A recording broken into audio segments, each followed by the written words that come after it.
Amis lecteurs, amis passants, je te donne bien le bonjour.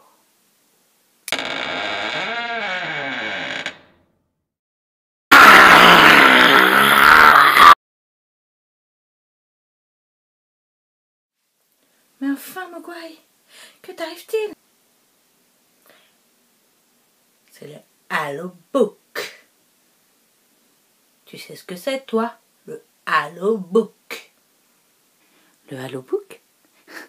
C'est simple. C'est une série de critiques de livres qui font peur. Et tout ça, ça a été organisé par les lectures d'Élise. Vous pourrez aller voir sa chaîne. N'oubliez pas, les liens sont toujours dans la barre d'infos. Et puis aussi sa copine, Lire avec Elia. Hier, vous avez pu voir la critique de Bibliogeek, une formidable booktubeuse canadienne. Et demain, vous pourrez profiter des lectures de Lecture et Gourmandise. Mais demain est un autre jour. Aujourd'hui, c'est mon tour. Et nous allons pouvoir parler de Avant de dormir de S.L. Watson.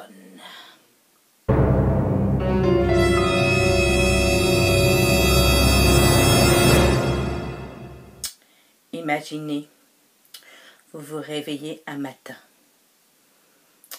et vous découvrez que l'homme qui est couché près de vous, vous ne le connaissez pas.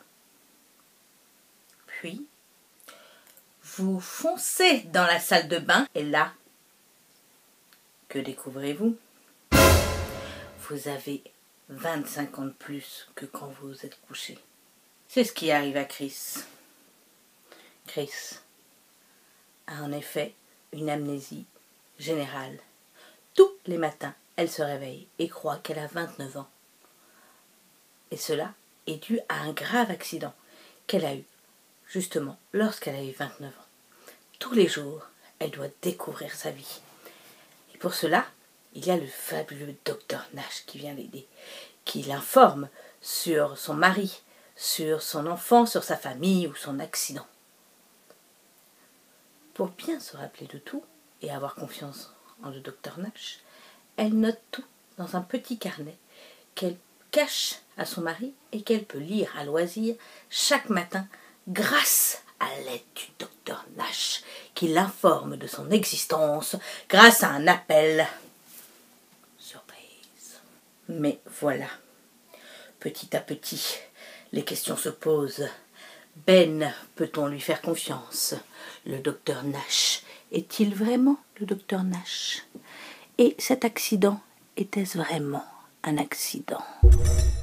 Alors, si vous vous posez la question de savoir si j'ai aimé ce livre, la réponse est oui. Il faut le lire.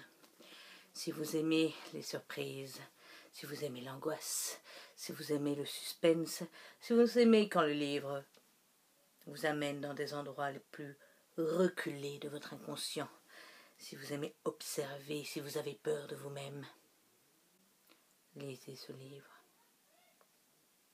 Alors bien sûr, aux premières pages, vous vous direz « Mais Mogwai, ce livre ne fait pas peur. Ce livre est juste une histoire d'amnésie. » Laissez-vous porter par l'angoisse, par les doutes et par les surprises. Je remets donc ce livre dans la petite librairie, boîte à livres de 14 rue Neuve. N'hésitez pas à l'emprunter en cette période trouble. Quant à moi, je vous retrouve la semaine prochaine avec un autre livre, dans un état un peu plus habituel.